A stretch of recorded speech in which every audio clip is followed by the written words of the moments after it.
Boas tardes. Ante todo queremos agradecer desde a Fundación Moncho Reboiras poder realizar aquí na librería Cartabón este acto, esta presentación do libro de Adrián Sotelo Valencia, un libro centrado no tema do precariado, da precariedade, da precarización.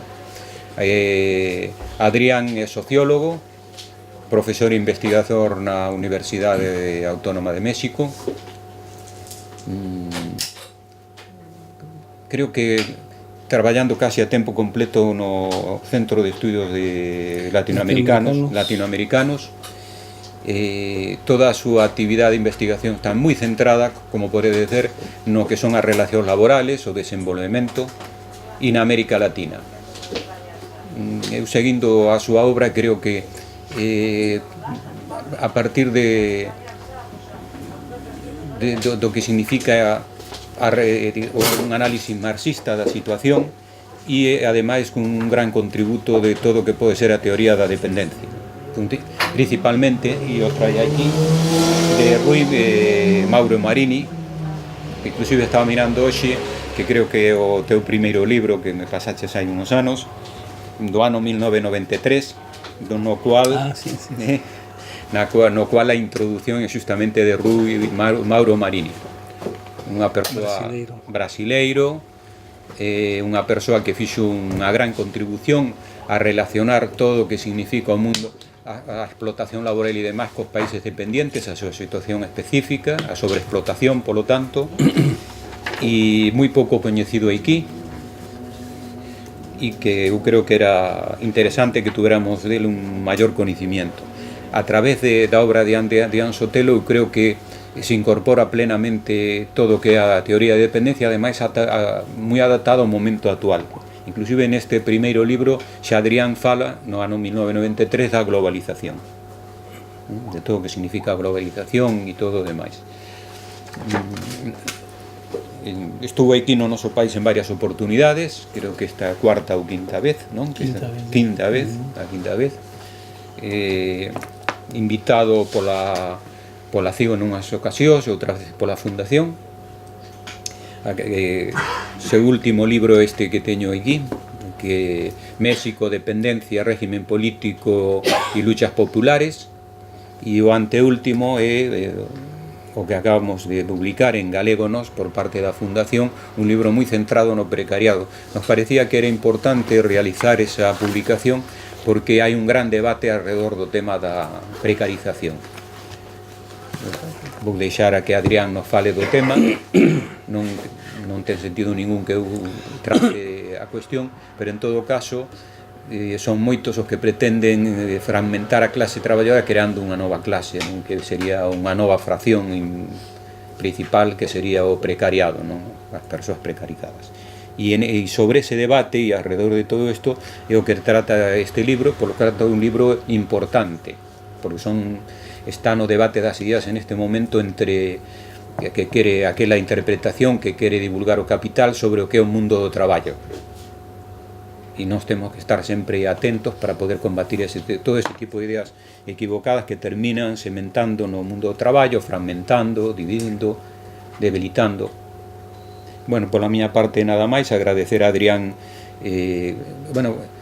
a presentación que hoxe facemos en Vigo, onte fixemos unha presentación na Coruña, mañá ímola facer en Pontevedra e posteriormente en Santiago de Compostela. A idea de divulgar o libro o máis posible e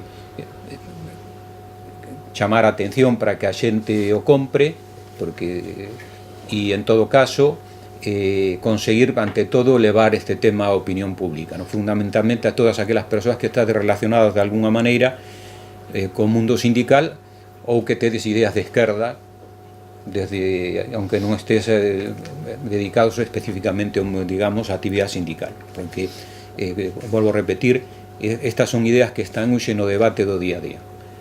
Nada máis pola miña parte, agradecer a Adrián que este con nos aquí, e o deixo no uso da palabra, que despois de todo é a quen lle corresponde. Bueno, pues muchas gracias a la SIGA, la invitación, a la Fundación también, y aquí a los compañeros, todo el equipo de de trabajo que hizo posible la edición en galego de este efectivamente libro que originalmente publicamos en México en castellano, con una suerte de preocupación que es esta idea de, sobre todo muy irradiada, ¿no?, en los medios de comunicación. Todos ustedes habrán oído hablar, digamos, en los periódicos, en las comedias, en el cine, en la radio, en las redes, que ya la clase obrera o el proletariado, los trabajadores, la mayoría somos trabajadores y trabajadoras, ya no son esenciales en el mundo que vivimos. Estos medios yo les llamo medios de desinformación más que de comunicación, porque una comunicación como ahorita, por ejemplo, implica un receptor y un emisor, ¿no?, y un proceso de retroalimentación. Si yo no me retroalimento con el otro, no hay esa comunicación. Los medios dominantes que dominan los grandes monopolios, dirigidos desde los países, desde los centros, digamos, de poder cognitivo, intelectual, que son Estados Unidos, sobre todo las cadenas hacia América Latina de Estados Unidos y Canadá, son muy fuertes e impiden esa intercomunicación y esa retroalimentación, de tal manera que las ideas que yo decía vemos en todos los días, ¿no?, y que la gente asume, se vuelven como si fueran las verdades, ¿no? O sea, el mundo real se esfuma y nos entregan un mundo que no existe, un mundo fantasmagórico. Y una de esas ideas justamente es la de que ya no hay trabajadores que sean importantes en el mundo actual. ¿Por qué? Bueno, porque dicen ya hay otras fuerzas, tienes a la tecnología, como si la tecnología fuera una entelequia que cayera del cielo, ¿no? Tenemos las máquinas, los robots, que son producto, dicen, de fuerzas no humanas, como si las máquinas no fueran producto del trabajo social de los colectivos de trabajadores, sino fueran cosas que se generan fuera del espacio-tiempo, de la sociedad, ¿no?, y del mundo, y nos meten todo ese tipo de ideas que en las cuales invierten grandes miles de millones de euros y de dineros, ¿no?, de dólares, para que las juventudes y en general la gente, ¿no?, piense que efectivamente el mundo que vivimos ya es un mundo sin trabajo y sin trabajadores. Esa es la ideología de la llamada globalización. El capitalismo se globalizó, ¿no?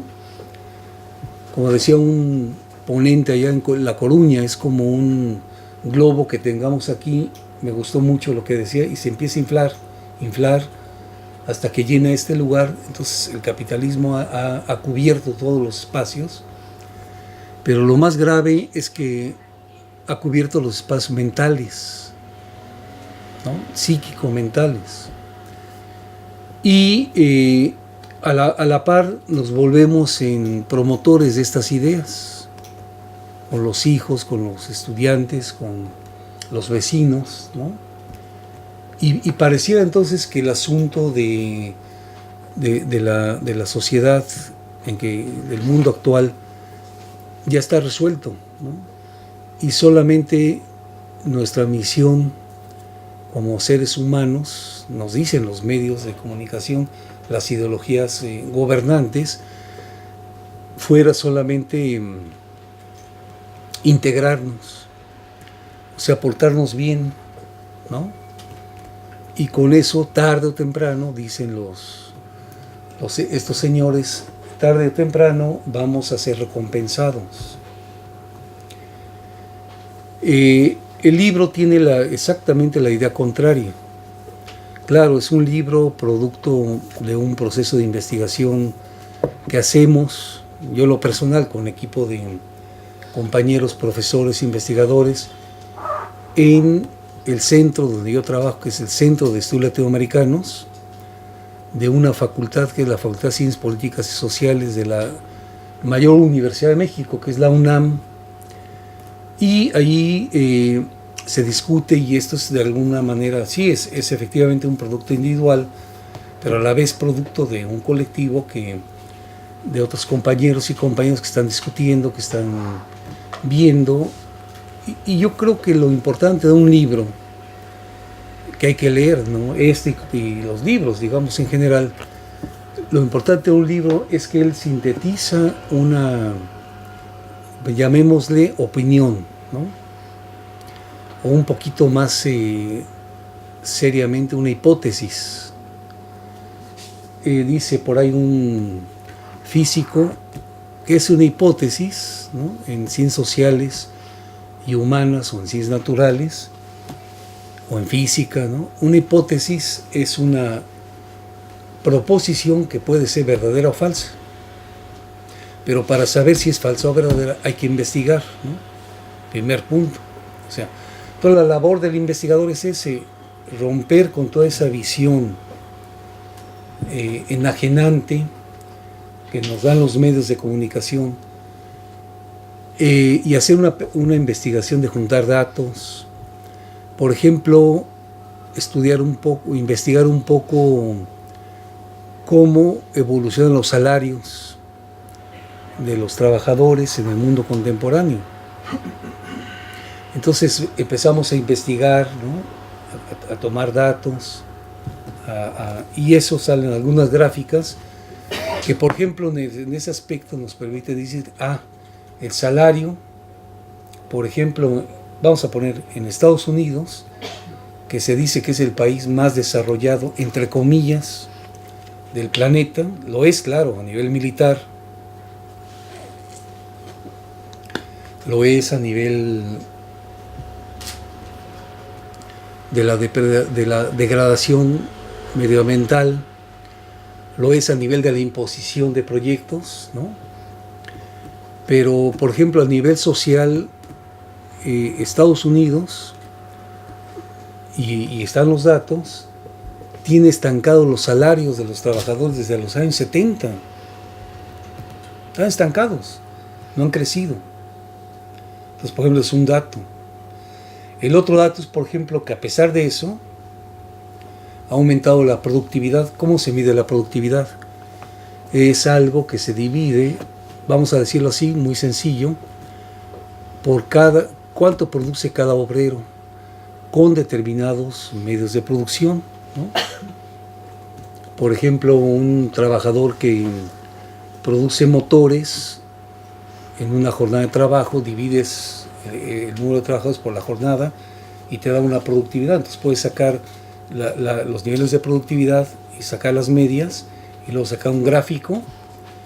Ahora que tenemos también la oportunidad de usar medios electrónicos, por ejemplo el PowerPoint, ¿no? El Excel, entonces sacas una gráfica. Entonces, resultado, dices, en Estados Unidos los salarios están a la caída, a la baja, ¿no? Por eso ha aumentado la pobreza en Estados Unidos. En el país más avanzado del planeta hay 30 millones de pobres extremos en Estados Unidos. Y Estados Unidos mantiene su poderío financiero, ¿no? Su monopolio financiero, militar, gracias a la explotación de miles y miles de trabajadores, millones de trabajadores indocumentados, mientras mantiene a los trabajadores blancos, digamos, en Estados Unidos, en niveles bastante deprimidos. Y eso explica entonces que sean unos cuantos en Estados Unidos los que tienen, digamos, dinero, y que en ese caso es el 1%, ¿no?, de las clases dominantes de Estados Unidos. Si vemos eso, para el caso, por ejemplo, decimos ahora vamos a ver qué ocurre en América Latina, empezamos a ver comportamientos similares, ¿no? Luego vemos el caso de Europa. En Europa vemos desigualdades, por ejemplo, quizás una mejor situación en los países más desarrollados capitalísticamente hablando, como pueden ser Alemania y Francia, por ejemplo, respecto al Estado español, respecto a Portugal o respecto a Grecia, ¿no? En Grecia el 70% de los jóvenes están desempleados, es brutalísimo, igual que en este país. Y vemos también comportamientos similares, o sea, los salarios están siendo cada vez menores respecto a la necesidad de la reproducción que se requiere, digamos, la fuerza de trabajo para mantenerse condiciones de estar, para poder trabajar el día a día. Lo mismo ocurre en América Latina. Entonces empezamos empezamos a observar comportamientos. Si ponemos metemos, digamos, a la investigación otra variable, ¿no?, condiciones de trabajo. Bueno, a pesar de que estamos en la era de la revolución científico-técnica, basada en la informática, en la telemática, en la microelectrónica, en la computación, en Internet. Sin embargo, cada día son peores las condiciones de trabajo de hombres y mujeres, ¿no? Y observamos entonces otra vez que eso ocurre, por ejemplo, en el estado, en Europa, por ejemplo, como tendencia, ocurre en América Latina, por ejemplo en México, ¿no?, en Brasil, en Argentina, ocurre otra vez en Estados Unidos. Y observamos entonces que vemos otras las gráficas y vamos viendo que se deterioran las condiciones de trabajo y de vida de las poblaciones trabajadoras, ¿no? Viendo también algunos elementos puntuales de por qué ocurre esto, ¿no? Y nos damos cuenta entonces que ocurre porque cada vez más el capitalismo es capaz de sustituir a la fuerza de trabajo, al trabajador, a la trabajadora, por máquinas, por sistemas, digamos, sistemas computarizados para resolver las necesidades del capital, digamos, de los dueños, de los poseedores de los medios de producción. Entonces, por un lado, sustituye a la fuerza de trabajo viva, o sea, al ser humano, trabajador, trabajadora, por máquinas, por ejemplo, por robots, ¿no? Yo creo que la SIGA tendrá cifras para calcular un robot a cuántos trabajadores sustituye, ¿no? El problema invisible que no dicen los medios, esos medios de desinformación, y que no nos dicen los libros de quienes reciben premios Nobel y miles de millones de dólares por decir que ya el trabajador ya no sirve para nada. Lo que no nos dicen es que el capitalismo no sustituye a los trabajadores y a los puestos de trabajo para resolver las necesidades humanas, sino lo sustituye para obtener mayor ganancia para él. Pero aquí entra una contradicción. Por un lado, sustituye el trabajo, entonces hay menos trabajadores, hay menos consumidores, y la pregunta ahí que nace, ¿quién va a comprar las mercancías que producen con las máquinas? Ese es un problema. El segundo problema es que el capitalismo de todos los tiempos no opera con categorías como riqueza, producción de bienes y servicios, sino básicamente el capitalismo tiene que crear plusvalía, es decir, un trabajo mayor al que se remunera al trabajador. O sea, el trabajador en la jornada de trabajo, ya sea en la empresa, en la fábrica o en la sociedad, crea un valor que es superior al valor que percibe como salario. Y el sobrante es el que va a dar al empresario. Entonces, pero si tú sustituyes al trabajador, al vivo, a la fuerza de trabajo viva, por lo tanto obtienes un menor plusvalor, aunque aumente la cantidad de bienes, de riqueza producida. Es una contradicción. Es decir, por ejemplo, un trabajador que produce un automóvil, por ejemplo, ¿no? En una semana, si yo intensifico su trabajo, si mejorar el desarrollo tecnológico, puede producir 2 automóviles en la semana, pero con cargo y a costa de una mayor intensificación de su fuerza de trabajo, es decir, un mayor desgaste de su fuerza psíquica y física. Y eso permite entonces que se produzcan 2 automóviles en vez de 1. A la hora de vender, el dueño de ese, o sea, la empresa, esos automóviles, el valor unitario cayó, ¿no? Aunque se mantenga el precio en el mercado. Entonces el capitalista gana mucho más gracias a ese movimiento, no debido al mercado, sino debido a la mayor explotación de la fuerza de trabajo. Entonces esto, por ejemplo, se oculta, no se ve. Pero llega un momento en que si se va sustituyendo cada vez más el trabajo, el trabajo, digamos, en general, ¿no? El trabajo humano se va reduciendo la plusvalía. Y al reducir la plusvalía o el trabajo excedente del que se apropia el capitalista, disminuye la tasa de ganancia. Entonces ahí el capital tiene que hacer 2 movimientos. Uno, tomar el dinero que tiene como inversión y llevarlo a los bancos, a la bolsa de valores, a la especulación, pero allá no se crea más riqueza y más valor, porque lo único que crea riqueza y valor es la fuerza de trabajo. El otro movimiento es para poder, digamos, contrarrestar esa reducción de la ganancia de empresario. Comienza a reducir los derechos de los trabajadores. Por ejemplo, baja los salarios.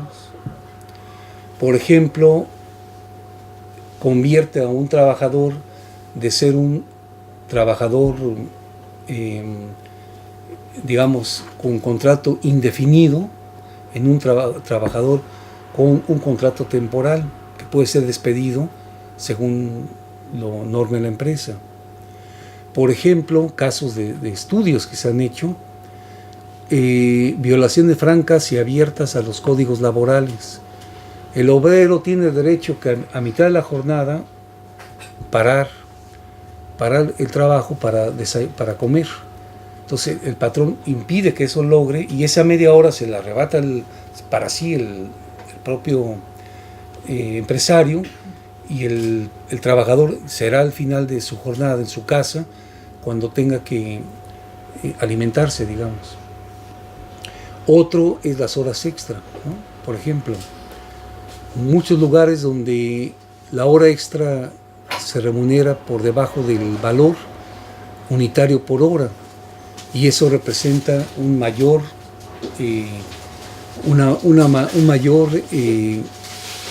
digamos, dinero para el empresario, etcétera. Ahora, todo este desmejoramiento de esas condiciones de trabajo, pero aclaremos que son productos de las luchas históricas de los trabajadores, de los sindicatos, ahí donde hay sindicatos que han luchado, porque hay sindicatos como en México que sirven a los patrones y al gobierno.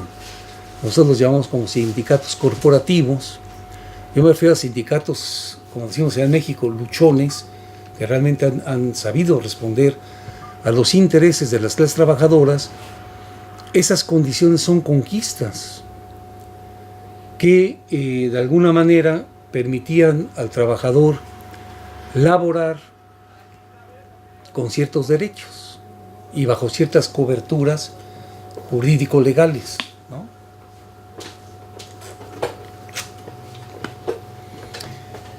El proceso entonces, para hacer un poco más, conceptualizar un poco el libro, porque tiene algunos niveles donde discutimos un poco más teóricamente y no creo que sea el espacio ahorita para entrar en una discusión, digamos, de ese carácter, ¿no? Más, con más elementos más complejos, porque no alcanza el tiempo, pero decimos entonces que la precarización del trabajo es el proceso a través del cual se despojan a los colectivos de trabajo de sus condiciones de vida y de sus condiciones laborales.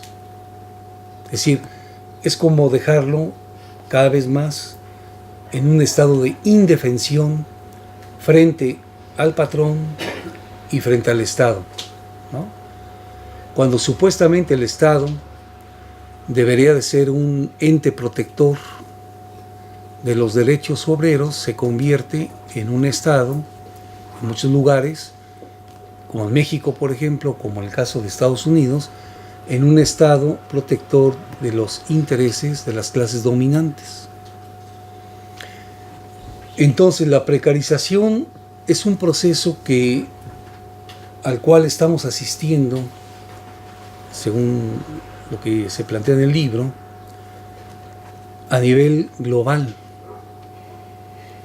por la razón que yo estoy explicando, no porque sean muy perversos los patrones, no porque quieran destruir a los obreros, sino porque es un proceso inminente de desarrollo del propio capitalismo, ¿no? Un capitalismo que cada vez más se generaliza, pero también intensifica su crisis. Y en ese sentido, el elemento, digamos, si vemos el capitalismo con dos vertientes, el trabajo por un lado, que como yo digo es el motor del desarrollo, y el capital por el otro, que se apropia de parte del trabajo excedente creado por esos trabajadores. Si lo vemos así, la precarización significa entonces que cada vez más los beneficios sociales pasen a constituir beneficios para el capital, y se pueda expandir, pero en un proceso muy contradictorio, porque al expandirse ese capital, en vez de hacerlo creando más fábricas, más puestos de trabajo, pagando más salarios, prestaciones, como el sistema está en crisis y se está contrayendo, digamos, no estamos creciendo, la economía mundial actualmente crece casi al 3%. Entonces los capitalistas lo que hacen es volver a invertir en las famosas esferas financieras, en los bancos, en las bolsas, generando lo que llaman algunos una burbuja, ¿no?, tan grande que el día que estalle es cuando vienen las grandes convulsiones financieras que sacuden a todo el sistema y con mayor intensidad sacuden a las propias condiciones de vida y de trabajo de las grandes mayorías de la población, que justamente son o están constituidas por lo que llamamos el mundo del trabajo. En ese sentido, la precarización, habría que aclarar, es como una forma de actualizar el trabajo, por un lado, asalariado, y el trabajo enajenado a las condiciones de la actualidad del siglo XXI. A ver si me explico. O sea, en los sistemas anteriores, por ejemplo, después de la Segunda Guerra Mundial, existieron sistemas donde había lo que se conoció como el estado del bienestar, ¿no? Welfare state, un estado que proporcionaba ciertos derechos a la mujer, al obrero, al trabajador, en materia de vivienda, de salud, de educación, ¿no? De recreación. Y de alguna manera eso permitía tener cierto desarrollo y que ciertas fracciones de estas clases, por ejemplo en los Estados Unidos, mejoraran sus condiciones de vida y de trabajo. Entonces, esa es una condición del trabajo que algunos autores llamaron o llaman Ford Taylorismo o sistema taylorista de producción y estado del bienestar, un estado tipo keynesiano. Pero eso se acabó, eso entró desde a partir de los 80, comenzó una crisis brutal y donde se da paso a lo que algunos llamamos, por ejemplo, el estado mínimo, un estado que ya no interviene, a un proceso monumental de privatización de los sistemas de seguridad social en materia de educación, de salud, de láser, de recreación, ¿no? Y entonces fíjense ustedes, acá el obrero era explotado y aquí también, pero acá era un obrero explotado con ciertos derechos y aparte con cierta cobertura, por ejemplo, sindical, ¿no? En el nuevo sistema, este obrero explotado, pero sin derechos. O sea, ha sido desnudado y ha sido precarizado, ¿no? Para que me entiendan un poco la figura. Entonces, la precarización, no lo que sostenemos en el libro, en contra de lo que dice la opinión pública en los medios de comunicación, la precarización no crea un llamado sujeto precario, un nuevo sujeto, distinto, por ejemplo, al trabajador, a la clase obrera, al proletariado, sino que lo que sostenemos en el libro, y es un poco, yo creo que la tesis central, o una de las hipótesis centrales que colocamos, es que lo que está ocurriendo, en virtud de lo que yo dije anteriormente, es un monumental proceso de precarización del proletariado global, en todas sus capas. Por ejemplo, sectores que yo considero son técnicos, por ejemplo, ingenieros que hacen parte del proletariado, son precarizados, ¿no? Ya no se diga los sectores juveniles, por ejemplo, ¿no? Los sectores que salen de las universidades y se incorporan a los mercados de trabajo precarizados, son fracciones que efectivamente son más afectadas por los sistemas de producción flexibles, por esto que hoy está muy de moda, que se llama el emprendedorismo, ¿no? Que eso realmente ni existe, ¿no? O sea, en México había un presidente medio gringo, Vicente Fox, que hizo toda su campaña social cristiana y luego ya como presidente, llamado, o sea, para nosotros crear un changarro es crear un pequeño puesto allí de bicicletas o no sé cómo se le llamaría aquí, ¿no? Sí.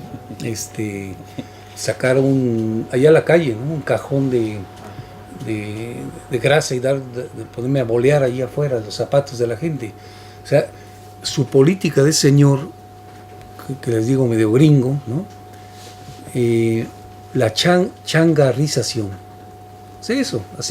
Dice el Estado, el gobierno dará préstamos, fíjense, para que tú pongas un trabajo, para que tú emprendas, de ahí la palabra, un negocio, ¿no?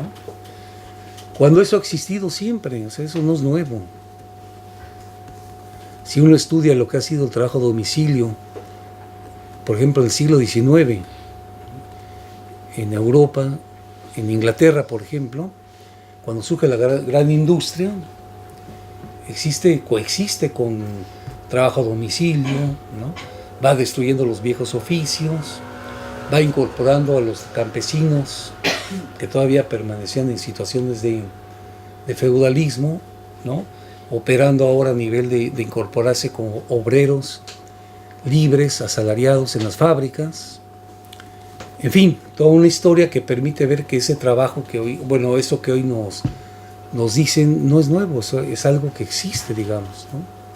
Se habla, por ejemplo, de la informalidad, trabajo informal, ¿no? Aquí le llaman trabajo negro, en México le llamamos informal, ¿no? El 60% de la población de México, económicamente activa, que más o menos son 55 millones de personas, activa. El 60% son informales, ¿no?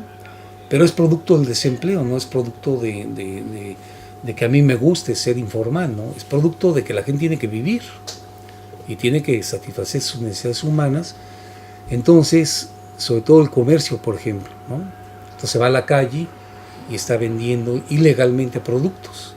Claro, productos que son propiedad de los dueños, de quienes tienen la marca de esos productos y los andan vendiendo en los mercados, en la calle, en el metro. Entonces, estos fenómenos que son tan sonados no son nuevos, ¿no? Cuando se habla, por ejemplo, de otra categoría que está pegando muy fuerte, sobre todo en países desarrollados de Europa, ¿no? Pongo el caso que yo conozco, en Gran Bretaña, los contratos de 0 horas. No sé si han oído hablar de eso, ¿no? Se llama contrato de 0 horas a la forma contemporánea de esclavización, de esclavizar al trabajo asalariado. En Gran Bretaña hay 1 millón de trabajadores de contrato de 0 horas.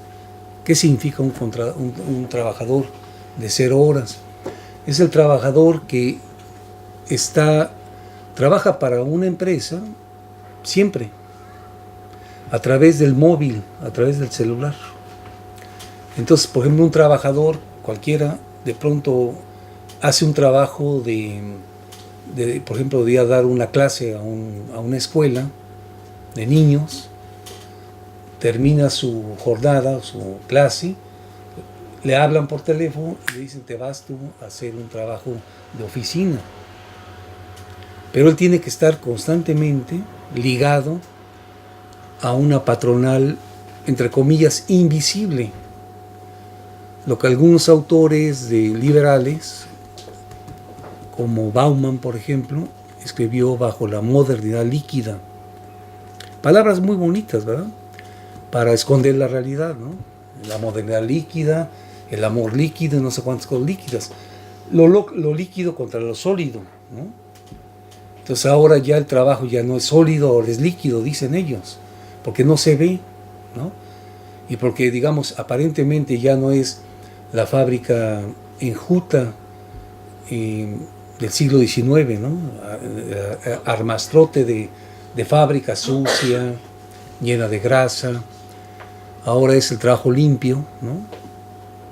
El trabajo supuestamente inteligente, entre comillas, que también es otro mito. Es que tú tienes que educarte, tienes que hacer carreras técnicas para que puedas tener un futuro en la vida, ¿no? Pues fíjense que no es cierto eso. El trabajo hoy no es tan intelectualizado, ¿no? Lo saben muchos que están aquí.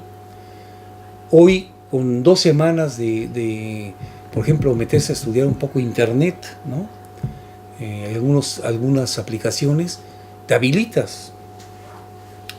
Y eso abarata el costo, ¿no? ¿Por qué? Porque el capitalismo tiene para precarizar cada vez más el trabajo, tiene la misión de fragmentar el conocimiento, de fragmentar las disciplinas y de fragmentar el quehacer del obrero y romper la totalidad. Por ejemplo, que tenía la visión total que tenía un artesano en Europa, por ejemplo, ¿no? Volvemos a Inglaterra, los artesanos que tenían una visión del producto, del proceso, incluso ligada a la naturaleza, ligada a la familia, a la cultura. Hoy ya no, o sea, se hace una fragmentación. La palabra hoy ya no es fragmentar, es flexibilizar el mundo del trabajo. Pero lo que no dicen los manuales empresariales, lo que no dicen los manuales ergonómicos, la ergonomía, la ciencia del estudio hombres-máquinas, lo que no dicen esos medios de comunicación dominantes es que la flexibilización en clave empresarial se define por quitar todas las barreras a la empresa para la libre movilidad de la fuerza de trabajo. Ese es uno de los objetivos. Qué bueno tener leyes, de ahí la reforma laboral.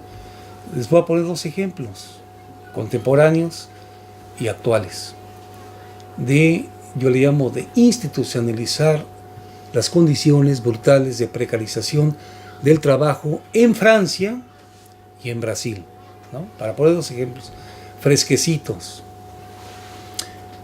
En Francia, por ejemplo, ahora que ganó el señor Macron, ¿no? Ya tomó la reforma laboral que inconclusa del anterior presidente, Hollande, y ahora sí la va a imponer porque tiene el Parlamento, tiene la mayoría parlamentaria. Entonces, con la mano a la cintura, aunque millones de trabajadores estén en contra de esa ley, y seguramente va a haber movilizaciones, como ya las hubo, la van a imponer. Una de las propuestas es que en algunas ramas de la producción en Francia aumente la jornada hasta 12 horas por día, sin la remuneración equivalente. Pero les voy a decir lo que acabo de leer, por ejemplo, que se aprobó en Brasil por la Cámara de los Diputados, una Cámara gobernada por prácticamente una secta de delincuentes. Todos están incriminados en ese proceso de lavallato, diputados y senadores, ¿no?, que apoyan al gobierno golpista de Michel Temer, que es el presidente de facto. Acaban de aprobar la reforma laboral que va a pasar ya al Senado.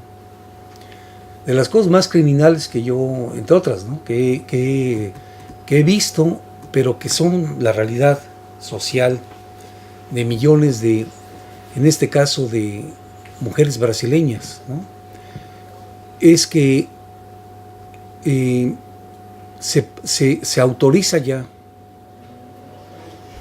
que las mujeres en estado de embarazo, de gravidez y lactantes puedan laborar, trabajar en las empresas, si así lo convienen con su patrón y con el médico de la empresa, y ya no interviene la ley. Por ese lado, uno, gana el patrón, porque va a superexplotar a esas trabajadoras, y 2, gana el patrón y el Estado, porque anulan el sindicato. Ya el sindicato no hace nada.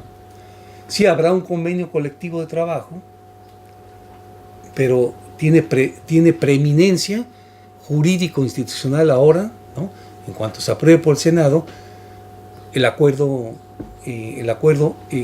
personal casi de ese obrero con su patrón y con el médico de la empresa. Es un punto. Otro punto, por ejemplo, fíjense ustedes eso, ¿no? Y eso no es solamente Brasil, eso se está generalizando.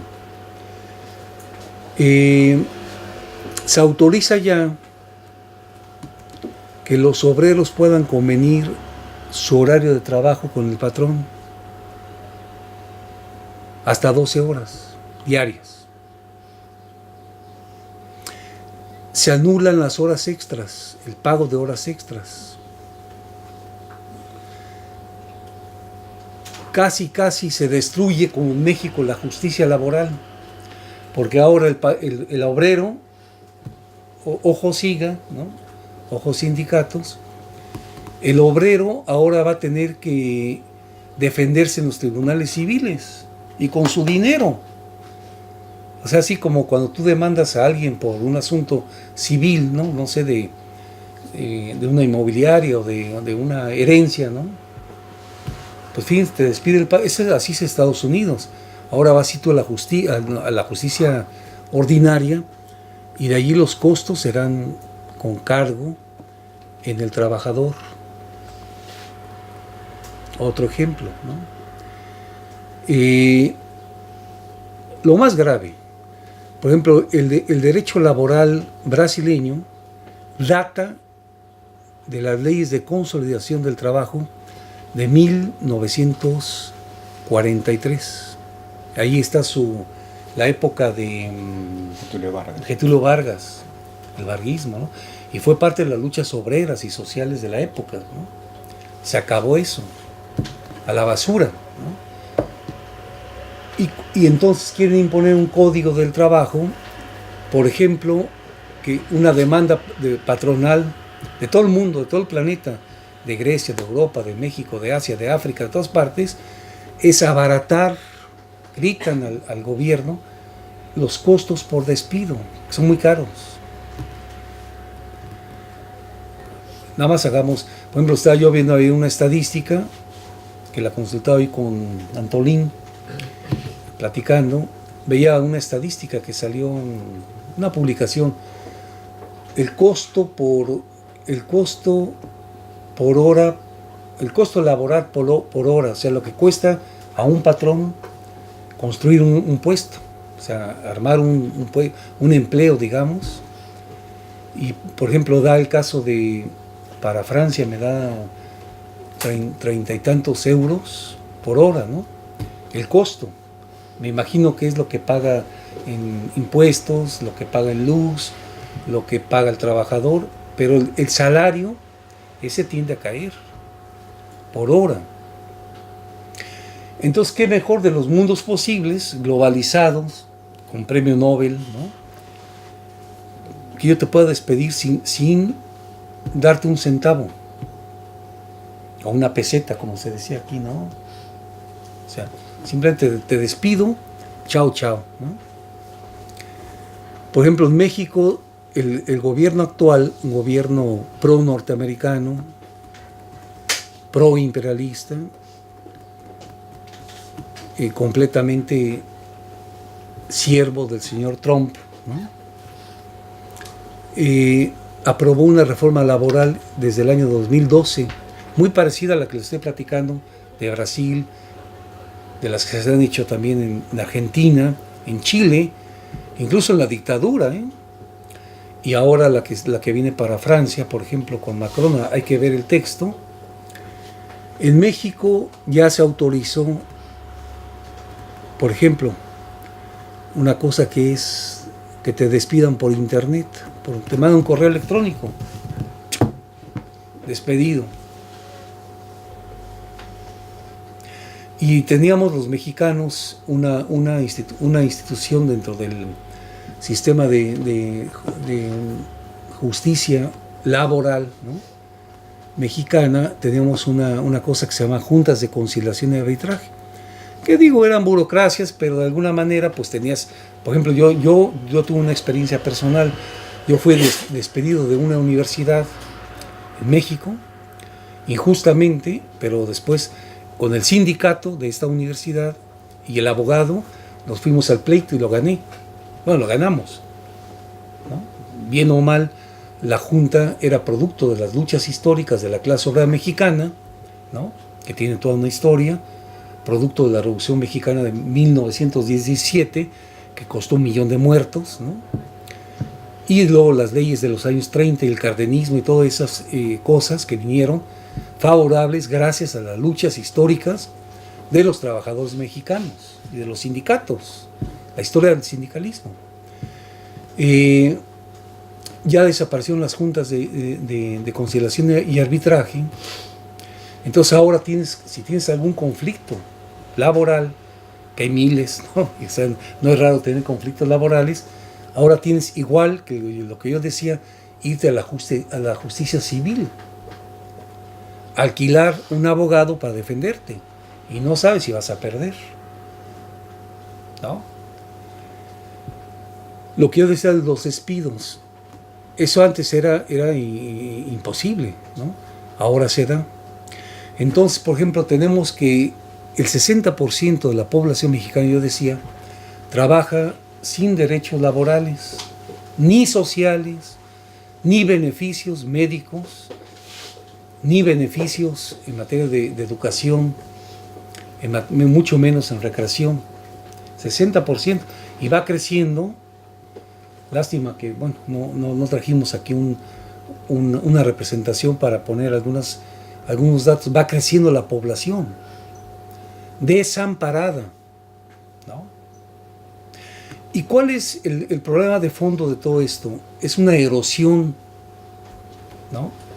Es una erosión que yo le decía hace rato aquí al compañero Xavier, ¿no? En una entrevista, le llamo una tensión brutal en que los individuos, trabajadores, trabajadoras, pero también las familias y los colectivos entran en una tensión, pero es una tensión no solamente física, que genera estrés, sino una tensión psicosomática, que después puede derivar, decía yo, ¿no? Y de alguna manera lo decimos en alguna parte, deriva en una fractura, primero social, luego sindical y por último política, y desgraciadamente al final humana, al grado de que el índice de suicidios físicos en el mundo está aumentando brutalmente,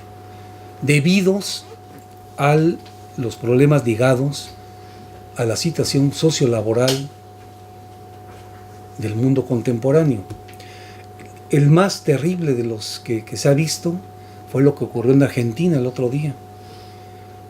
Una persona de más de 90 años, un pensionado, se suicidó en las oficinas de previsión, de desesperación, y no tener más alternativa. Y eso ha sido ha sido retomado por los sindicatos. Incluso creo que hasta el partido que está formando la presidenta actual, la expresidenta, que está formando una fuerza, se está convirtiendo en un elemento, ¿no?, central para ver lo que es, hacia dónde nos está conduciendo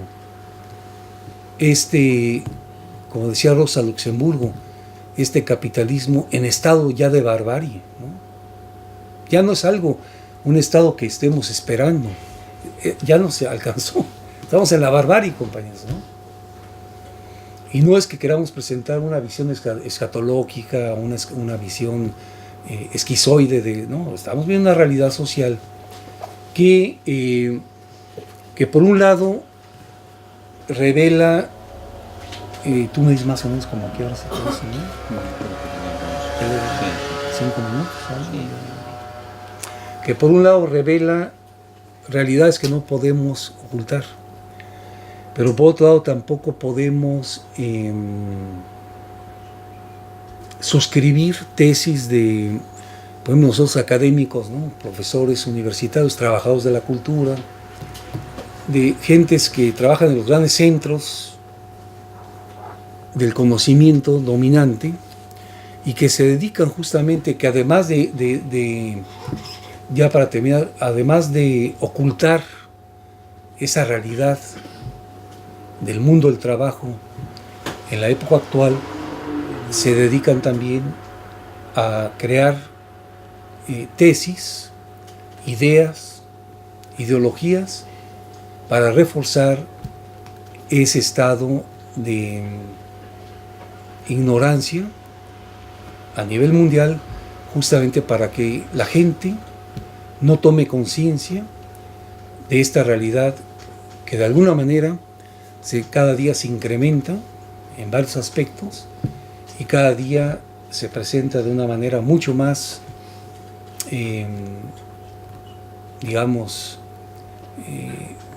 brutal, digamos, ¿no?, en el sentido de cómo lo percibe mucha gente, ¿no? Trabajadores que de pronto quedan sin trabajo, gente que de pronto reduce los sueldos, familias que de pronto el padre queda despedido, en fin, toda una serie de cuestiones que generan ese estado. Y en ese sentido me parece que, por último, pensamos entonces que a pesar de esa morfología cambiante del mundo del trabajo, ocurrida en los últimos 25 años, el proletariado sigue siendo una clase central y yo digo en el libro, una antípoda, algo contrario al capital. Y si esa clase no es capaz realmente de, como decimos en México, ponerse las pilas, o sea, tomar conciencia, creo que vamos a estar, la humanidad corre un grave peligro, ¿no? Ahí lo dejaría, pues. Muchas gracias.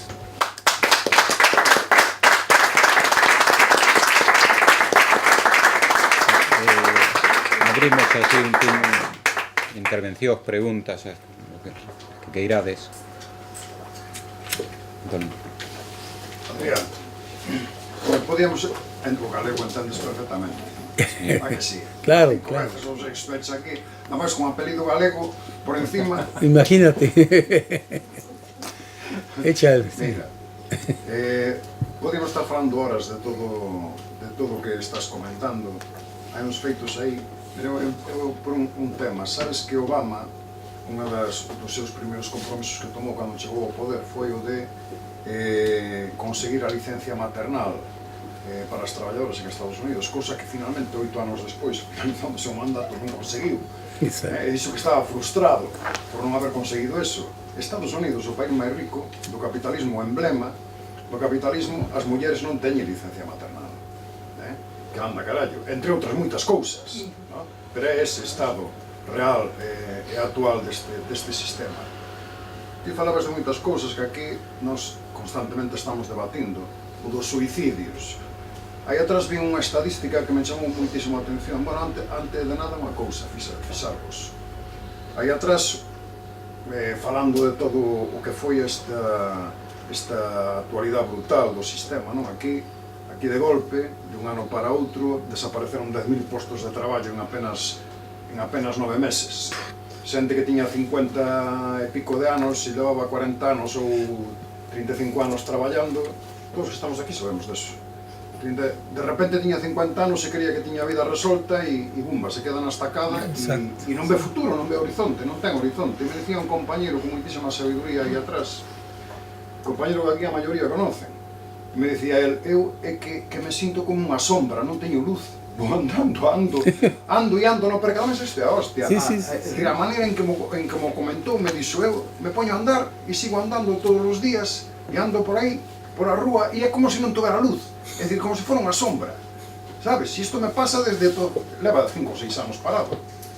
Ahora esta edad, quedou parado con 54 e xa, agora con 60 xa non ten posibilidades de nada. Bueno, esa é a realidade desto. Pero aí salía unha estadística aí atrás en donde no ano 2014-2015 no Estado español se suicidaron 8.000 personas. É dicir, 4.000 e pico nun ano e 4.000 e pico en 2 anos, 8.000 e pico, é como se fora unha guerra. É dicir, é como se fora un estado de guerra non declarado. Pero se suicidaron por que motivos? Cal foi a realidade? Por que un impacto tan brutal así? Por que se dá esa situación? Canto tuveron que sufrir esas personas? Si cada vez estamos máis acostumbrados aquí a ver como a xente busca nos contenedores. Si sabemos de casos que a xente, é dicir, tantísimas familias en onde os seus fillos pasan fame aquí. Eso era desconocido, e se ve, e se sabe. Entonces, en todo isto, bueno, a realidade que decías ti, hai que poñerse as pilas, non queda outra. Todo o que ten que ver coa precariedade, que ademais hai unha reflexión onde eu estou moi de acordo con moitísimos autores, contigo, en donde hai ti decías que todo o que ten que ver con o sistema keynesiano, que é a posibilidade do estado de benestar e tal, xa non ten retroceso posible. Isto non é posible xa. É dicir, o sistema non é reversible en ese aspecto.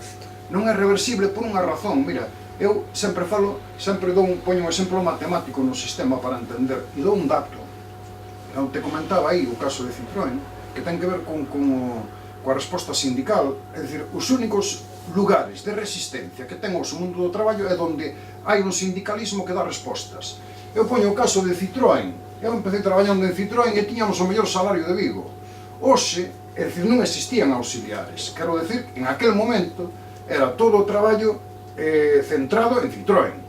A partir do ano 80 e pico empezaron as subcontratas e hoxe hai 4.000 e pico traballadores en Citroën e 10.000 nas subcontratas de Citroën. En aquel momento éramos 8.000 traballadores en Citroën e facíamos 500 coches ao día. Eso é así. E hoxe, na actualidade, hai 4 e 10, 14.000 traballadores e se fan 2.000 coches diarios. 2.000, é dicir, ten que ver moito coa mecanización, coa robotización. Non todos traballan para Citroën, dos auxiliares, aproximadamente son uns 10.000 traballadores que están aquí directos para Citroën, entre os da empresa principal e as subcontratas, pero se fan 2.000 coches diarios. É dicir, o marxen de beneficio do capital é extraordinario, é brutal, é dicir, é tan significativo, é tan acumulativo, imaginarvos, de 500 a 2.000 coches diarios. Imaginamos o marxen de beneficios que ten, a plusvalía. Sin embargo, os salarios hoxe en Citroën son peores que os das auxiliares, naquelas auxiliares en onde nós temos a maioría, por exemplo, a CIGA, onde somos maioritarios, xa temos mellores salarios nas subcontratas que en Citroën. E isto é debido á resposta sindical. Iso é unha realidade, non me estou inventando, comentando ninguna ficción. É dicir, iso é o que está ocorrendo hoxe na actualidade. Bueno, pero aparte deso, hai unha cuestión matemática que se explicaría todo o que podemos decir, e que onde o capitalismo non ten retroceso. E mira, ti o decías, é dicir, onde se refuxia o capital hoxe? Todo o que é os seus beneficios e a plusvalía, onde está a riqueza rápida no mundo das finanzas, é dicir, no capital financiero. Non é posible que hoxe no mundo, no planeta, o PIB anual sean 72 billóns de euros e que se mobilicen cada ano no mundo financiero, no capitalismo financiero, 70 veces máis, 4.000, 5.000 billóns de euros. É dicir, eso matemáticamente, esa lógica, non pode ser explicada a nivel científico. Entonces, solamente se pode sobreexplotar o mundo do traballo para alimentar ese capital financiero, cada vez máis. É dicir, hai que explotar máis a clase traballadora, incrementar a plusvalía para darlle rendimento a ese capital. E así, e ese capital está alimentado de todo o crimen, que ti sabes perfectamente, e en Latinoamérica se sabe muitísimo deso, de toda a especulación, de todo o blanqueo de capitales, de todo o que ten que ver con... que todo é capitalismo. Entonces, eu creo que todo o que ten que ver coas reformas que ti tamén mencionas, que son todas moi parecidas, todas van no mesmo sentido, precarizar. Mira, un dato que aí atrás estaba falando co xefe da inspección aquí, no? E lle dicía que esta é unha barbaridade, se daban feito con todo o que está ocorrendo, porque todos saben que hai tal precariedade, que hai tal irregularidade nos contratos, que hai tal falta de cotización, é dicir, de altas indebidas, é dicir, que non se paga o que se está traballando, o traballo informal que ti decías, non? Me dicían, mira, nós temos na Dirección Xeral en Madrid, nos deron un dato en donde dicen que o 30% das horas, o 30, son, e vos vou a decir canto significa eso, o 30% das horas de todos os contratos parciales, que isto é a novedade, explotar os contratos parciales despois da reforma laboral, e aquí agora son contratos parciales en todos os puñeteros sitios. Dos contratos parciales, o 30% das jornadas dos contratos parciales no Estado son horas que non están cotizadas, que non están registradas, que non se pagan ni se cotizan.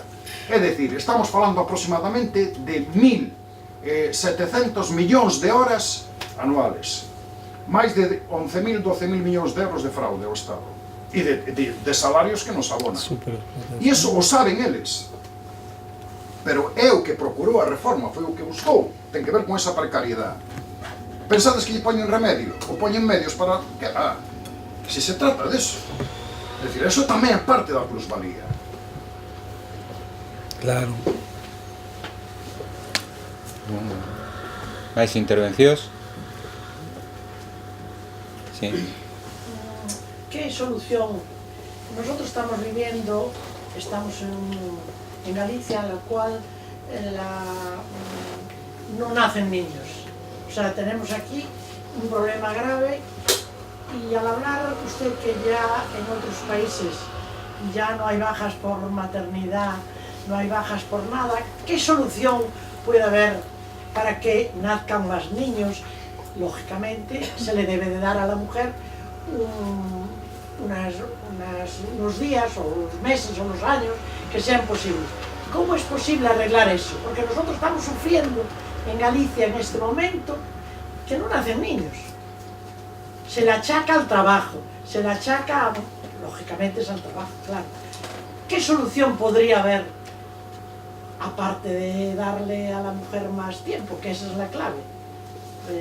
Es un problema gordo que pasamos nosotros en Galicia. Esto dentro de unos 10 años no va a haber niños aquí en Galicia. ¿Me permiten? ¿Qué hacemos? Sí, sí. Vamos a ver, me permite que lle diga, Sí, si temos a mitad da mocedade emigrando, sí.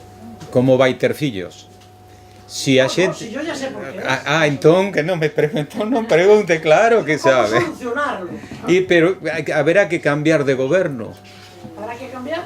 De goberno, porque, Bueno, claro, haberá que cambiar o sistema, En este momento. haberá que En este cambiar... momento. Haberá que cambiar o sistema porque Bueno, al sistema, sí. vamos a ver, quen vai eu fago unha pregunta, quen vai ter fillos cos salarios que hai? No, si ya lo sé. Traballando os homes e as mulleres, porque toda a tecnificación que houbo debía permitir reducir a xornada laboral. Se cadra non era tan rico Armancio Ortega, pero o lóxico é que que estuvera incorporada como está a muller totalmente, pero podía que a xornada laboral, porque hoxe traballa máis xente que nunca, e máis horas que nunca, e ao ritmo máis grande que nunca, e é impresionante. O problema é que, inclusive, se non se fixeran a cantidad de horas extras que non se pagan, que se fan, posiblemente non houbera desempregados, eso sabémoslo todos. Hai sectores enteiros que están traballando 9, 10, 11 e 12 horas, é así. Entonces, o problema é baixar a xornada laboral, salarios dignos, pleno emprego. Eso dá esa ecuación. Quen perde nesa ecuación? Os que acumulan o diñeiro. O problema é meterse con esos. O problema é que Amancio Ortega gane menos, que outro gane menos, que outro gane menos, que outro gane menos, que son 5 ou 10, non son moitos, ou 50 ou 1000. A solución é esa, e que se reparta. O problema é como se reparte. Sempre volvemos ao problema é... Non é un problema de acumulación de riqueza, nunca se acumulou tanta riqueza como hoxe. O problema é como se reparte a riqueza, está aí, e nós queremos lle dar voltas. Xa termino porque non ven o caso, pero decían estaba pensando fai un rato unha cousa. Creo que temos a xeneración máis formada do mundo mundial. O 85% dos contratos de que pensades que son? O 85%. De peón o equivalente. O sea, nos engañan, porque, a ver, para que se entretén, inclusive a xente pensa que non ten formación abondo.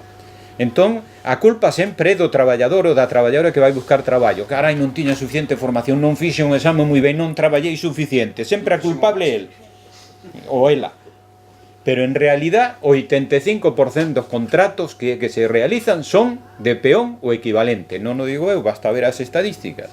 E temos xente, temos máis ingenieros que nunca, formación de non sei que, xente que ten 43 títulos. Ou non é así? Los títulos no dicen lo que sabe la persona, o sea que... Bueno. Eso no estoy totalmente de acuerdo de que sea esta generación la mejor formada que hemos tenido.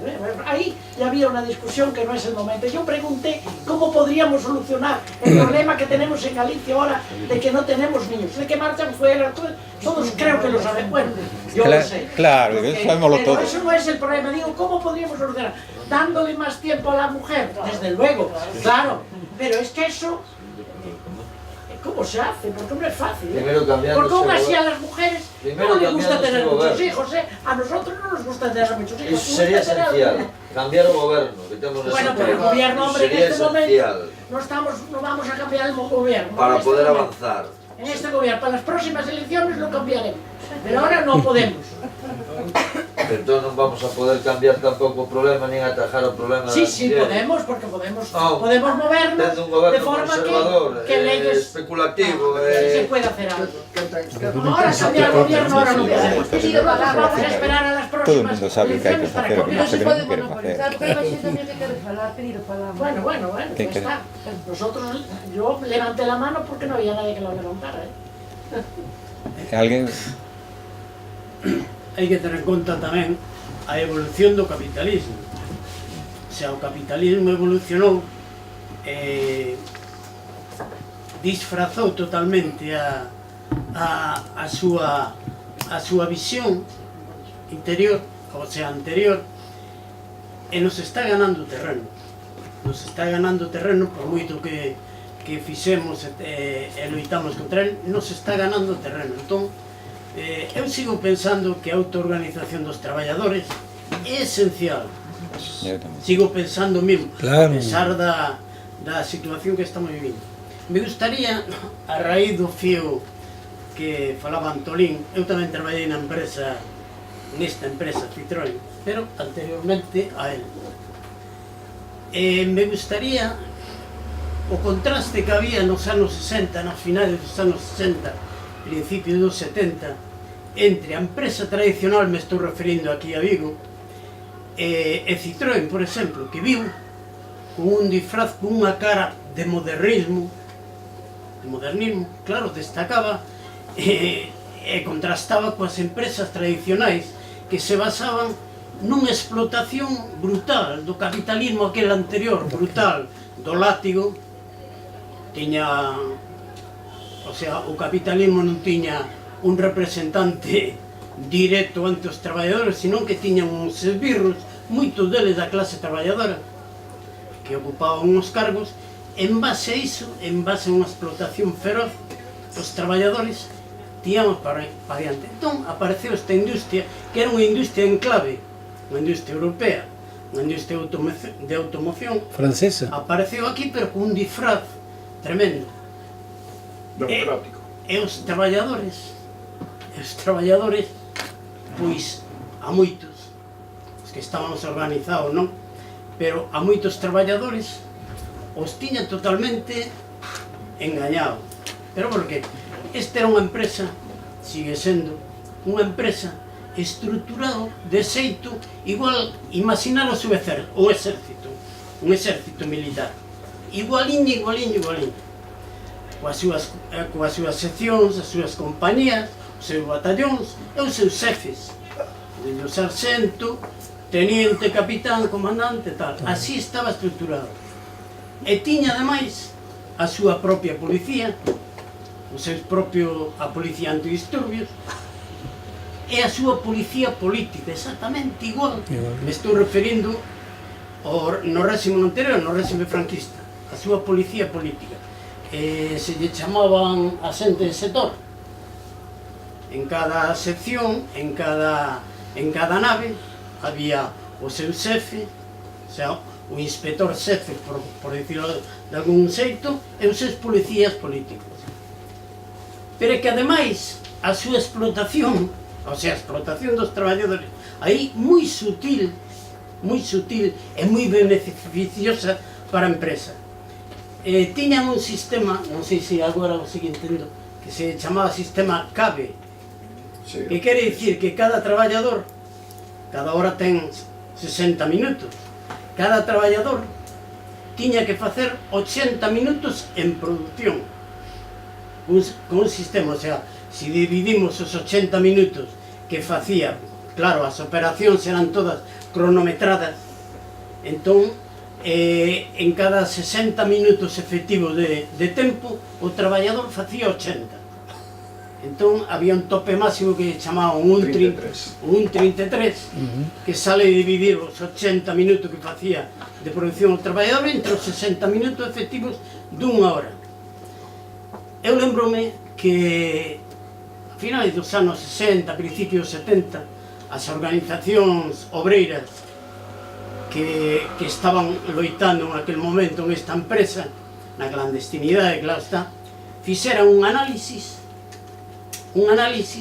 e logo fixeron un manifesto, unha información de cara aos traballadores, no cal se veu e se demostrou, ademais, que solamente co que a empresa ganaba nas pezas, non nos automóviles, non nas pezas que mandaba para exportación, dáballe en condicións normais, claro, non extraordinarias, nin de baixa produción, senón en condicións normais, co que ganaba nas pezas xa pagaba o salario de todos os traballadores, incluído as migallas que lle daba cada traballador polo que producía. Migallas es... O sea que a explotación desta empresa, claro, era moito máis sutil que a explotación dunha fábrica de conservas e tal que andaban co látigo. Pero era bastante máis efectiva e ganaba moitos cartos, moitísimos cartos. Quero dicir que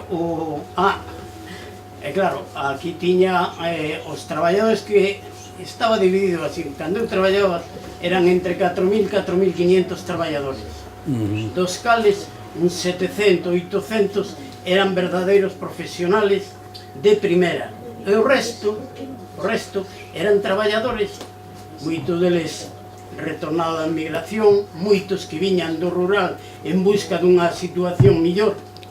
Entón, claro, para eles aquel salario que lle pagaba Citroën, a explotación sutil que facía con eles, porque os entrenaban en un corto espacio de tempo, entrenaba un traballador, porque eran operacións de traballo controladas, moi mecánicas, pero que producían uns beneficios tremendos.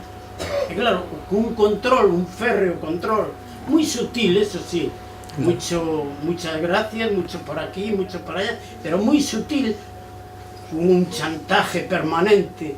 Non se poñía a pistola e te dicían tens que facer a producción dun 33, pero si bajaban la producción ya venía el contramesto, o sea, en este caso ocupaba o caso de capitán de compañía, viña e dicía, oye, mira, que está bajando la producción e tal. Entón, ante o medo, porque al fin e al cabo a diferencia que era errada, porque a diferencia de salarios, por exemplo, entre un traballador de igual categoría nunha empresa tradicional en Citroën, a diferencia de salarios era bastante grande, non? Pero que ocurría? Que mentras tradicionalmente o traballador dun asteleiro, por exemplo, aquilo todo llevan nómina o salario real, en Citroën era repartido entre un salario moi pequeno e logo as primas, prima de producción, prima de puntualidade, prima desto, del outro e tal, o sea, un verdadeiro engaño. Pero o que eu quería dicir era precisamente o das pezas. Imaginaros o que ganaba unha empresa destas, que era unha empresa en clave, o que ganaba simplemente coas pezas que mandaba para exportación, as pezas que mandaba para reparación, para tal. Era tremendo. Lembro-me un compañeiro experimentado, xa, traballaba en Europa en esta empresa e tal, e claro, el sempre teimaba en dicirlle aos compañeiros que estaban errados, estaban equivocados, estaban maravillados, e dicía, ollo, que esta é unha empresa cunha sobreexplotación tremenda aos traballadores. E, así o dicía el, e non se corroboraba, é a empresa máis fascista de Europa. Seguía sendo a empresa máis fascista de Europa. Vamos, costou moito organizarse ali dentro, se conseguiron moitos beneficios, moitos dereitos, a pesar da represión e da organización que tiña esta empresa. Pero o que eu me quería referir, máis que nada, é que como o capitalismo adopta e se adapta a nós para sacar cada vez máis beneficio. Chegamos ao que ti acabas de comentar, chegamos á situación actual, precariedade, en certo modo totalmente diferente a fai 30 e 40 anos, totalmente diferente, porque ainda tiñas o atirbo aquel de que loitabas pola túa dignidade e tal. Ou se parece, sigue existindo a loita pola dignidade, sigue existindo igual, pero totalmente deformada, totalmente, vamos, que nin naqueles tempos se miraba o que está ocurrindo hoxe en día. Un traballador que traballe 3 horas un día, traballe 4,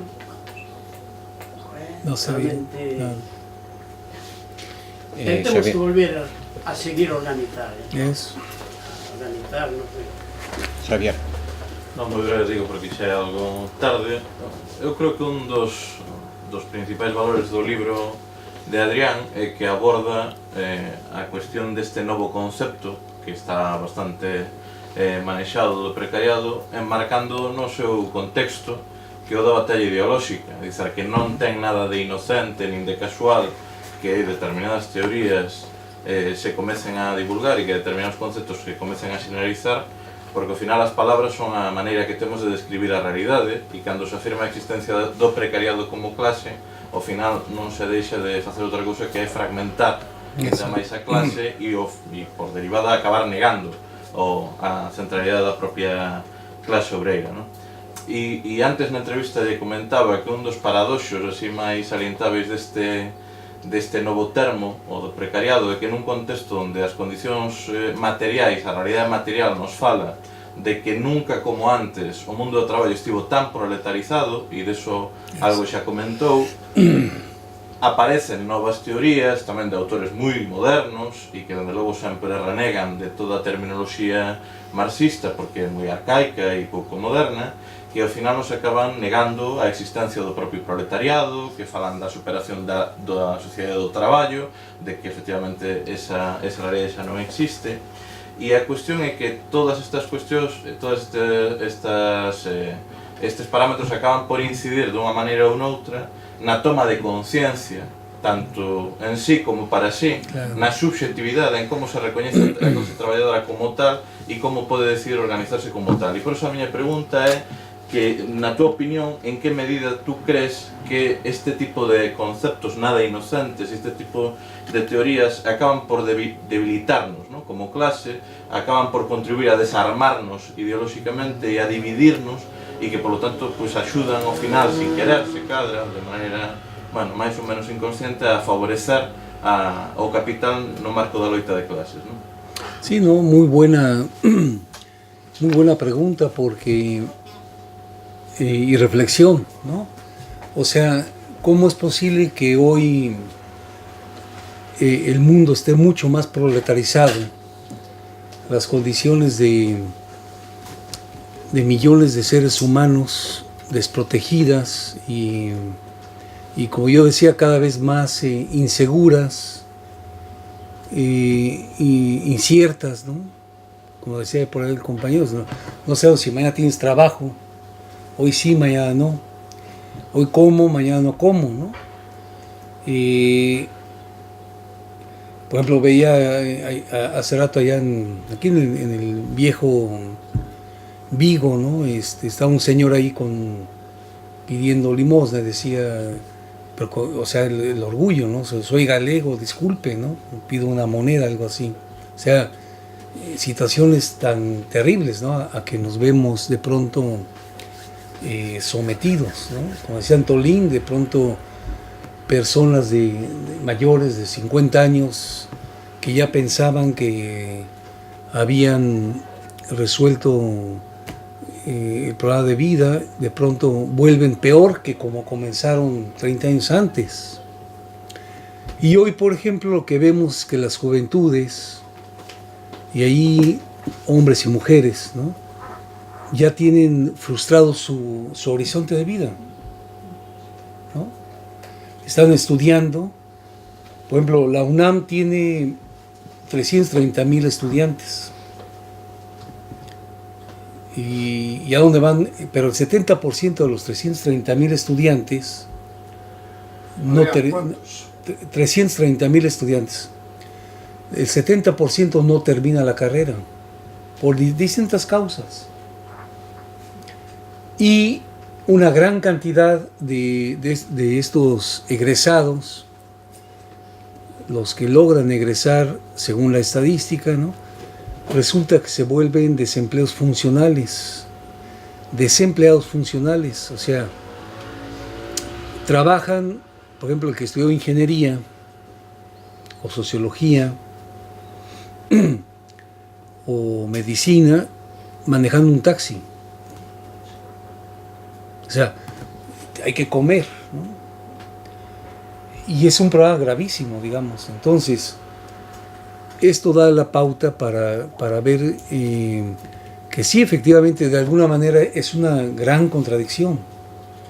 Por un lado, un género humano que se proletariza.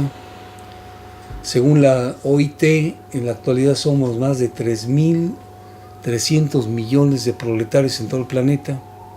O sea, la mayoría, ¿no? La mayoría de los trabajadores que para poder más o menos no morirnos, tenemos que trabajar, o sea, proletarios, vendiendo la fuerza de trabajo. No así los que tienen medios de producción, sino los que no tienen, ¿no? Y por otro lado, me dices tú, ¿no? Cómo a pesar de eso haya quien teorías, ¿no? Y autores, por ejemplo, incluso institutos, que planteen que este no es un problema, digamos, y planteen exactamente lo contrario, ¿no? O sea, que ya hay una solución, digamos, desde el punto de vista, si bien te entendí tu pregunta, o sea, teóricos, ¿no? Que dicen que esto no es así. ¿Sería esa la pregunta? O... Yo creo que es fundamental el peso que tienen las teorías, porque fíjense, no es, por ejemplo, yo les decía, autores, voy a poner un ejemplo, ¿no? Hay un autor alemán muy famoso que se llama Hugo Habermas, quizás lo conozcan algunos. Es un punto de vista filosófico, es un sistémico. Él fue de la escuela de Frankfurt y pues escribe muchísimos libros. Por ejemplo, tiene 2 libros muy complejos que se llaman Teoría de la acción comunicativa, en 2 tomos, Crítica de la ración funcionalista, y hace estudios donde prácticamente dice que ya las teorías del trabajo ya no sirven para nada y ahora son las teorías de la comunicación. Bueno, hace años ese señor fue a México y nosotros tenemos un lugar que se llama el Auditorio Nacional. Yo no sé cuánta gente cabrá en el auditorio, pero ¿qué serán? ¿Cuántas? No, hombre, son miles, es un auditorio enorme, ¿no? Bueno, fue el señor y había colas para escuchar a ese señor. Pero dejen de eso, el señor fue entrevistado en los principales medios que son monopólicos, en el caso allí en Televisa y TV Azteca, y al señor lo escuchaban millones de gentes. Bueno, mientras aquí hablamos nosotros entre una audiencia de unos 20 gentes, allá hablan millones para pasar el mensaje, ¿no? Entonces yo creo que no es gratuito que el capital desde los centros de poder, por ejemplo desde Harvard, ¿no? Las grandes universidades, no es gratuito que inviertan tantos millones de dólares, premien a los principales ideólogos del sistema que por decir mentiras les dan el gran premio, ¿no? No es gratuito, es porque es una forma también. Yo, por ejemplo, que soy profesor y de pronto estoy con estudiantes, te das cuenta que los estudiantes ya creen realmente en que ¿para qué vas a hablar tú del trabajo? ¿Para qué vas a hablar del obrero? Eso ya pasó de moda, ¿no? Hoy son las máquinas, hoy la tecnología, hoy es el internet. Por ejemplo, este señor Rifkin, que decía yo que recibió el Premio Nobel de Economía, escribió un libro que se llama El fin del trabajo, que son puros recortes de periódicos, ¿no? Pero como lo firmó él, le dieron el premio. Luego escribió un libro que se llama La era del hidrógeno. Y en ese libro también nos dice muchas mentiras, que ya el sistema va a funcionar a partir de hidrógeno y que deja de depender de los recursos fósiles. Mentira. El capitalismo contemporáneo vive de los recursos fósiles y del petróleo. por eso están atacando los gringos en Venezuela, por eso es la cuestión del Medio Oriente, de Siria. Bueno, es mentira. Ciertamente que hay grados de avance de la sustitución de tecnologías convencionales, pero el promedio sigue siendo el petróleo, ¿no? Bueno. El señor después escribe otro libro que es más, es peor. Se llama La Era del Acceso.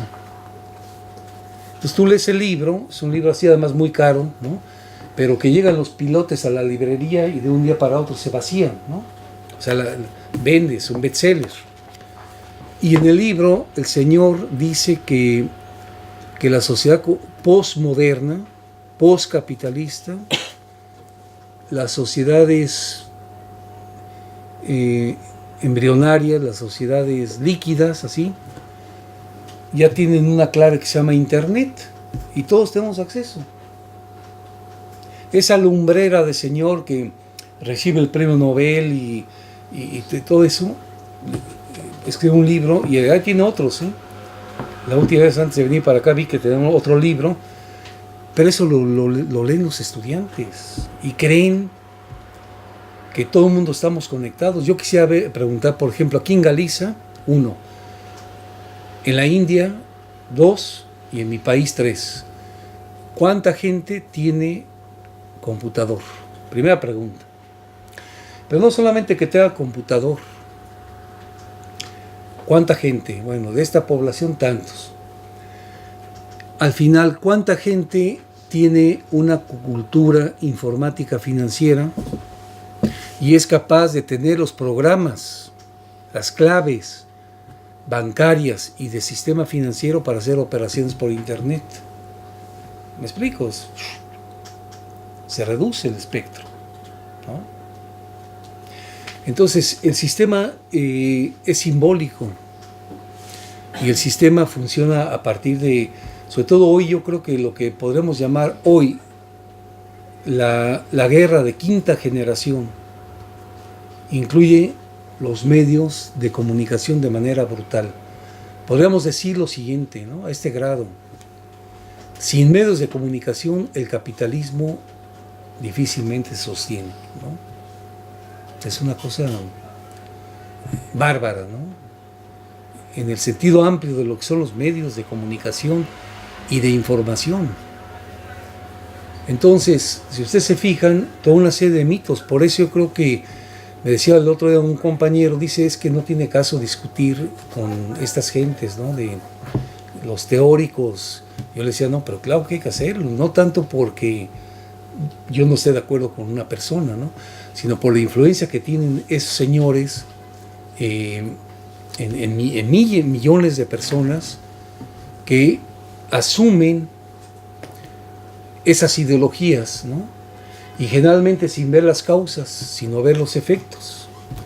La pregunta que me hacía la señora por atrás respecto a cómo reducir esto de la mujer, ¿no? Que me preguntaba. Pero es la cosa más profunda que da Claro. horas y tiempo a la mujer, ¿eh? Claro. Es que la mujer ahora en este momento no quiere tener muchos hijos, por Exacto. muchas circunstancias. Entonces yo diría, pero hay que identificar las causas de por qué no quiere tener Es mi hijos, opinión, ¿no? claro. Sí, no, por eso, primero hay que No ver, es solamente el horario, sí. las horas. no, identificar las causas de por qué una mujer galega, francesa, lo que sea, solamente que le den. no quiere tener, o sea, cuáles son las causas, Exactamente. y segundo, De acuerdo. entonces ya avanzar en las Eso hay propuestas. que es más profundo. Exacto. La idea es mucho Porque más profunda. exacto, porque el sistema se mueve a nivel de las apariencias, casi a nivel de las novelas, ¿no?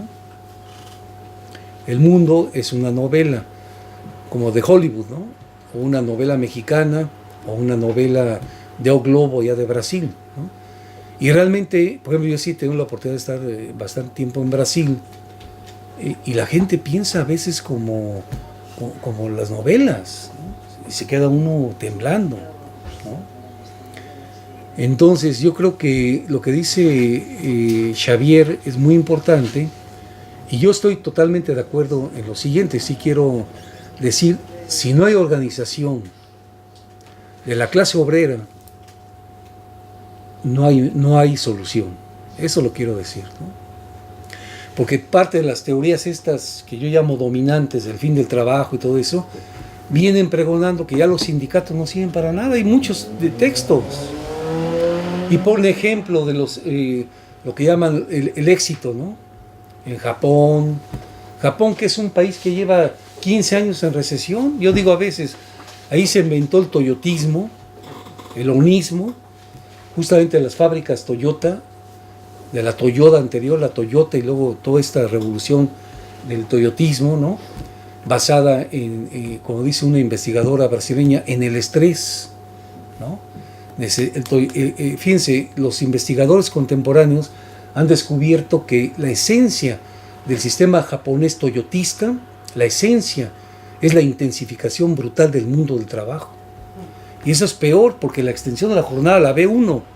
Si a mí me quieren hacer a la hora de trabajar te quedas, hay un problema muy grave. Pero la intensidad es muy difícil, incluso cuantificarla, ¿no? Son pocos los sindicatos en el mundo, incluso en el desarrollado, y las luchas que logran son pocas. No sé, quizás la SIGA lo ha hecho, ¿no? Pero que logran cuantificar ante la patronal de tú a tú el gasto por concepto de intensificación de la fuerza de trabajo, que no es otra cosa, como dice Marx, ¿no? Capítulo 5 del primer tomo del Capital, la intensidad del trabajo es el desgaste mayor psíquico-físico que despliega un trabajador en el mismo espacio y al mismo tiempo. Y no se ve, pero tampoco se remunera. Pero sí genera beneficios para el capital, ojo, ¿no? En México solamente conozco yo una experiencia de una transnacional que se hizo alguna vez alguna lucha y algún paro, alguna folga, ¿no? Para demandar, para decir al patrón, ¿sabes qué? Me estás jodiendo, ¿no? Me estás cobrando, me estás sacando más, pues págame, ¿no?